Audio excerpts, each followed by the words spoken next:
¿Qué tal, comunidad de Estudia? Bienvenidos una vez más. Hoy seguimos de lleno con nuestro análisis del Código Penal de Guatemala. Y bueno, nos toca un capítulo fundamental, el capítulo 2, que trata sobre cómo se aplican las penas. Vamos a ello. A ver, ¿alguna vez se han puesto a pensar cómo se decide una condena? O sea, cómo un juez dice, ok, son 10 años de prisión, y no 8 o 15. Pues fíjense que no es al azar para nada.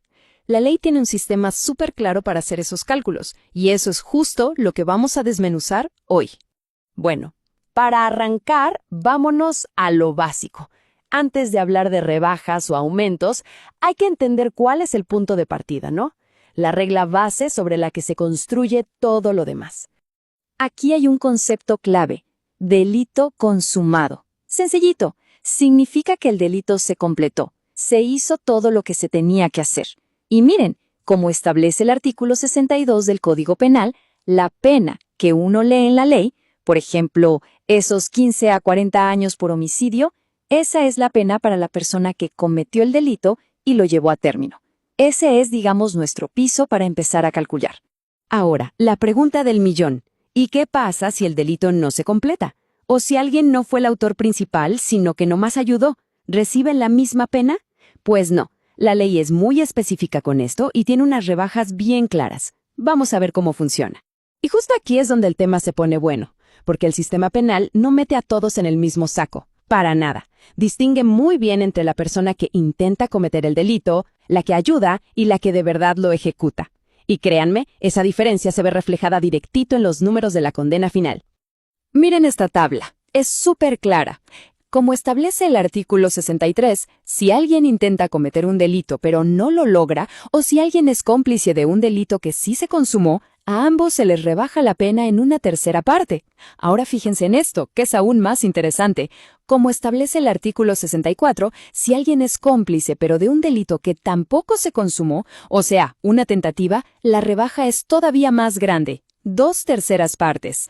Esto nos muestra perfecto cómo la ley mide la responsabilidad, dependiendo de qué tanto se participó y cuál fue el resultado final. Ok, hasta ahora todo es muy matemático. Pero la ley casi siempre da un rango, ¿verdad? Dice, por ejemplo, de 8 a 15 años. Entonces, ¿cómo decide el juez si pone 8, 10 o se va hasta los 15? Ah, pues ahí entra el famoso criterio del juez. Pero ojo, no es que pueda decidir lo que se le antoje. La misma ley le dice en qué debe fijarse. Y ese artículo que guía al juez es el 65, y es importantísimo. Básicamente, le da al juez una lista de factores que tiene que analizar sí o sí antes de poner la pena final. No se trata de, a mí me parece que, no, es una evaluación bien fundamentada tanto en la persona como en lo que pasó. A ver, vamos a desglosar esos factores.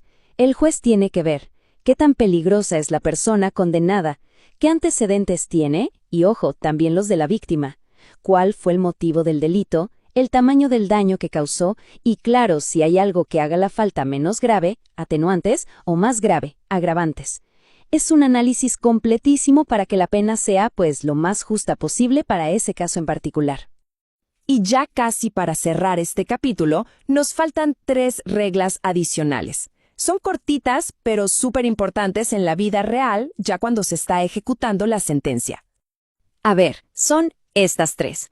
Primero, como establece el artículo 66, si la ley dice que hay que aumentar o disminuir la pena en, digamos, 1/3, ese cálculo se hace sobre el mínimo y sobre el máximo del rango de la pena. Segundo, como dice el artículo 67, si la persona condenada desarrolla una enfermedad mental grave, se pausa la ejecución de la pena hasta que se recupere. Y tercero, y esto es clave, como lo marca el artículo 68, la cuenta de la condena no empieza el día de la sentencia, sino desde el mismísimo día en que la persona fue detenida. Un detalle importantísimo. Listo, con eso ya cubrimos cómo se aplica la pena para un solo delito. Pero seamos sinceros, la vida real a veces es más complicada, ¿no? A veces una persona no comete solo un delito. Y por eso, nuestro análisis del Código Penal continúa. Así que en nuestro próximo encuentro nos vamos a meter de lleno con el capítulo 3, que trata del concurso de delitos. ¿Qué pasa cuando alguien comete varios delitos a la vez? o cuando una sola acción rompe varias leyes. Uf, es un tema fascinante, así que no se lo vayan a perder.